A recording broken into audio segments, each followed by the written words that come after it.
పిత పుత్ర పవిత్రాత్మ నామమున ఆమేన్. సిఎస్ఎస్ఏ జ్ఞానవాణి శ్రోతలందరికీ నా హృదయపూర్వక ఆహ్వానం. ఈనాటి ధ్యానాంశం లోకరక్షకుని జన్మదిన వేడుకలు మన ఆధ్యాత్మిక సిద్ధపాటు.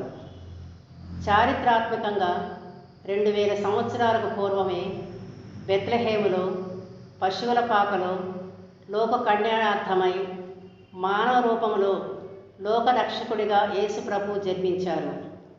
ఇదే యేసుక్రీస్తు మొదటి రాకడ. ఈ చారిత్రాత్మక ఘట్టాన్ని, దివ్య బాలయేసుని జన్మదినాన్ని దివ్యంగా గొప్పగా జరుపుకోవటానికి, అందుకు తగిన విధంగా మనం సిద్ధపడటానికి శ్రీసభ మనకు ఆగమనకాలం అనే పుణ్యకాలాన్ని ప్రసాదించింది.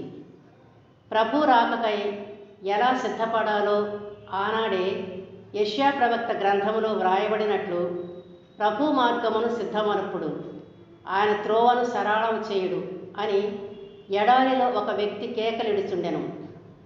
లూకాసు వార్త 3వ అధ్యాయము 4-5 వచనములు. ఆ స్వరమే బప్తిస్త యోహాను గారు పాప క్షమాపణ పొందుటకు ప్రజలు హృదయ పరివర్తనమనడు బాప్తిస్తము పొందవలెనని పిలుపునిచ్చారు. ఇప్పుడు మన సిద్ధపాటు ఎలా ఉండాలో ధ్యానించుదాం. పశువుల పాకలో జన్మించిన యూదుల రాజు, రారాజు బాలయేసు మన హృదయాలలో, మన గృహాలలో జన్మించాలని ఆనాడు గొల్లలు ముగ్గురు జ్ఞానుల వలె పూజించి ఆరాధించి తరించాలని కోరిక ఉంటే మాత్రం చాలదు. మనస, వాచ, కర్మణ మన హృదయాలను త్రికరణ శుద్ధి చేసుకోవాలి, హృదయ పరివర్తన చెందాలి.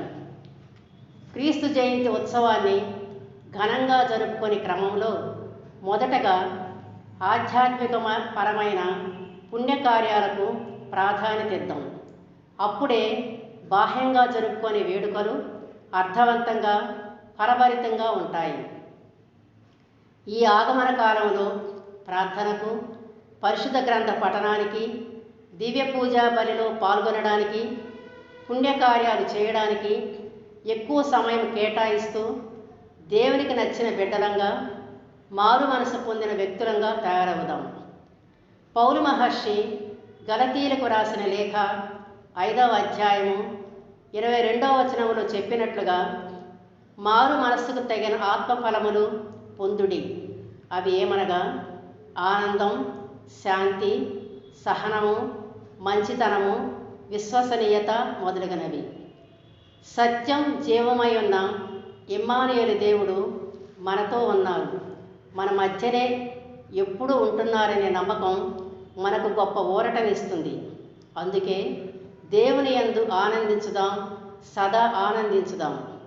చివరగా మనుజ రూపధారుడు, మరియమ్మ తనయుడైన చిన్నారి బాలయేసును ఉప్పొంగే మనసులతో మన హృదయాలలోనికి, మన గృహాలలోనికి ఆహ్వానిద్దాం. శాంతి సమాధానాలు అంతటా వెళ్ళి విరియాలని, తన కృపావరాలతో మనందరినీ దీవించమని మనసారా ప్రార్థించుదాం. ఆమేన్.